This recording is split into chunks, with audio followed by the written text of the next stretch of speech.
Pension নিয়মিতকরণ ও ভাতা বৃদ্ধির দাবিতে সিডিপিওকে ডেপুটেশন। দীর্ঘদিন ধরে বিভিন্ন দাবি দাওয়া পূরণের দাবিতে কৈলাসহর পৌর পরিষদ এলাকার অঙ্গনারী কর্মী ও সহায়িকারা সিডিপিওর কাছে একটি স্মারকলিপি জমা প্রদান করেন। আজ স্মারকলিপিতে কর্মী ও সহায়িকাদের নিয়মিতকরণ এবং ন্যূনতম পেনশন ও সামাজিক সুরক্ষা, সুপ্রিম কোর্টের নির্দেশ অনুযায়ী অবসর প্রাপ্তদের গ্র্যাচুইটি ও পেনশন ও ফিডিং বিল বৃদ্ধি ও অগ্রিম প্রদান, এফআরএস ও ইকেওয়াইসি বাতিল, উন্নত মানের পুষ্টিকর খাদ্য সরবরাহ, কন্টিনজেন্সি বিল বছরে ৩,০০০ টাকা এবং মোবাইল রিচার্জ বাবদ মাসিক ৩৫০ টাকা প্রদানের দাবিতে জানানো হয়। অঙ্গনারী কর্মী ও সহায়িকাদের দাবি উল্লিখিত দাবিগুলি কার্যকর না হওয়া পর্যন্ত আগামী ১ আগস্ট ২০২৬ থেকে টিএইচআর টেক হোম রেশন বিতরণ এবং এফআরএস এর কাজ করা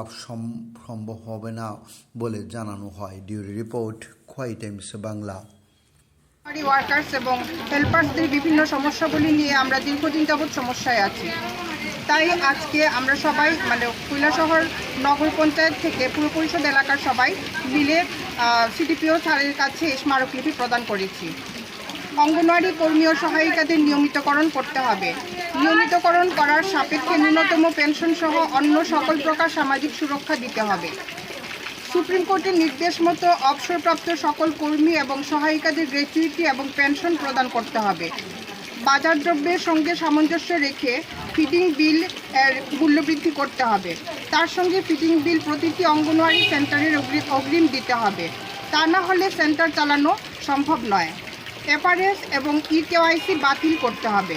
মা ও শিশুকে খাদ্য নিরাপত্তার অধিকার থেকে বঞ্চিত করা চলবে না। কেন্দ্রগুলিতে উন্নত মানের পুষ্টিগুণযুক্ত খাবার দিতে হবে।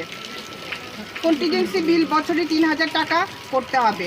মোবাইল রিচার্জের জন্য ৩৫০ টাকা করে দিতে হবে, আর তা না হলে মোবাইল রিচার্জ অফিস থেকে করে দিতে হবে। উপরিউক্ত দাবিগুলি কার্যকরী না হওয়া পর্যন্ত ১ আগস্ট ২০২৬ থেকে টিএইচআর প্রদান এবং এফআরএস করা সম্ভব হবে না। মূলত এই দাবি ছিল আপনাদের? হ্যাঁ, এই দাবিগুলি ছিল। ধন্যবাদ।